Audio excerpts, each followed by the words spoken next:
everyone, my name is Dr. Melissa Cohen. So today I'm going to talk about the Amazon stock split that is coming up this week. Today is Monday, May 23rd, and I just want to let you know if you are interested in Amazon stock, this may or may not be an opportunity for you, but I'm going to go through the details and then you can decide what you want to do as an investor.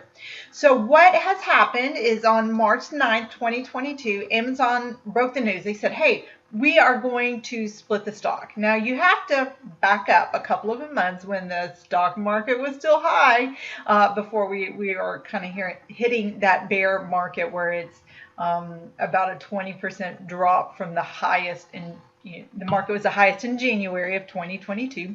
But now, as you know, if you've been watching anything on the news, the market has dropped. We're almost close to that 20% range right now. But at that time, they announced they're going to do a stock split. So there is actually going to be an Amazon shareholder meeting on May 25th. And so the shareholders have to actually vote on this, if they're going to approve it or not.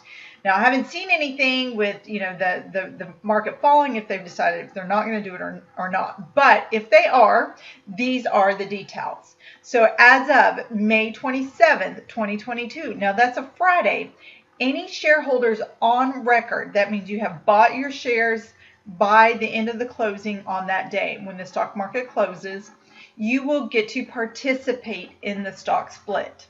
So if you wait until next Monday, well, actually it's Memorial Day, so the stock markets aren't open. If you wait until the next Tuesday to buy stock, you're not going to be able to participate in the stock split. Okay, so what does that mean? That means that it's a 20-for-1 stock split. And what that means is for one share of a stock that you have of Amazon is going to be split into 20. And that's a lot. But let me show you why. I'm going to open up our screen here. And here is where the stock is currently. So we're at the current stock as of right now. It's $2,104.70. So you basically take the number of shares that you currently have and you divide it by 20. So it's just adjusted. So let's do $2,114 and divide by 20. So that means the new share price is going to be approximately $106. Now, as you know, if the stock goes up and down before May 27th, is going to be adjusted of what that stock price is as of close on Friday. But this kind of gives you an idea. And you may ask, okay, why would I do this? And the reason is because, if you're only putting $6,000 of your Roth IRA into your account every year, you can only buy, 2 shares, 3 shares maybe, 2 shares at full shares. Because you can't go over the $6,000. But so what does this do? At $106, you can obviously buy more shares once the stock splits. And so companies do it for a couple of reasons. One of the reasons is it does allow more people to participate. Another reason is the hope. Now, this is the standard for financial financial disclosure that past performance does not predict future financial performance. So you must make the decisions based on your personal choice and with information that's available to you.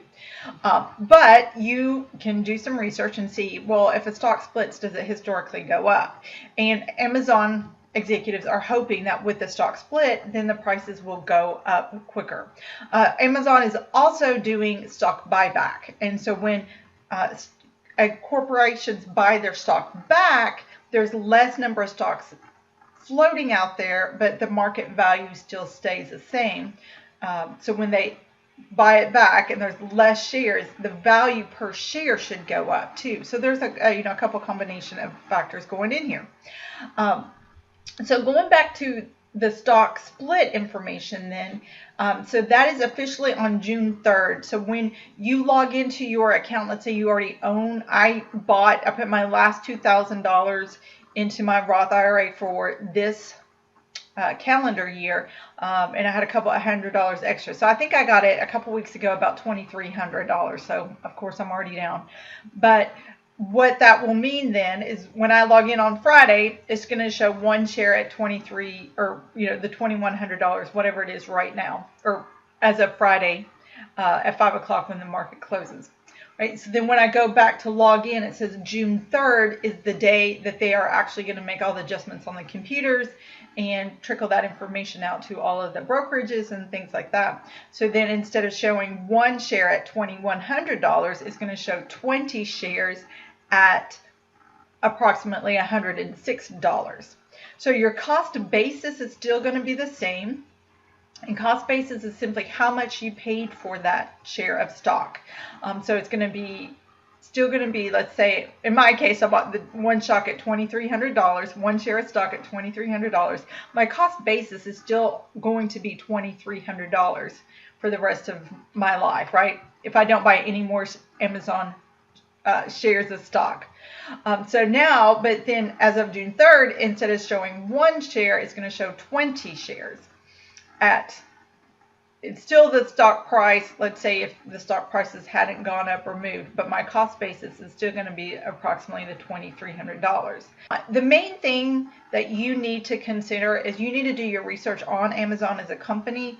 You need to decide, well, is this a good buy? So is it a good buy at $2,100? Well, it's going to be the same buy as if it's $106. Now, obviously, you and I can buy more buy more quantities of shares. So that makes it a little bit more or less risky in the short term. If you want to buy, let's say, 5 shares and it's $105, you're only spending $550 up front versus the $2,300 for your portfolio. So that kind of gives you maybe one way to diversify. The other thing you need to also consider when you're looking at your overall portfolio is if you have a lot of these technology ETFs, if you're looking at the S&P 500, they already have Amazon in there. So you do have to kind of consider that when you're looking at your overall performance. If you want to be tech heavy or you don't want to be tech heavy, obviously there's more risk with technology stocks typically than some other stocks and such in other industries. So, okay, so I hope that helps you out when you're making your decision. Is this a good time to buy? Is this not a good time to buy? You can find a lot of information about Amazon as a company and what they're doing online. So go ahead and make sure you spend your time finding that information and seeing if that's something you want to do. All right, if you have any questions about the Amazon stock split, please let me know. I'd be happy to help you find the answers and such. I hope you have a great day. Thank you.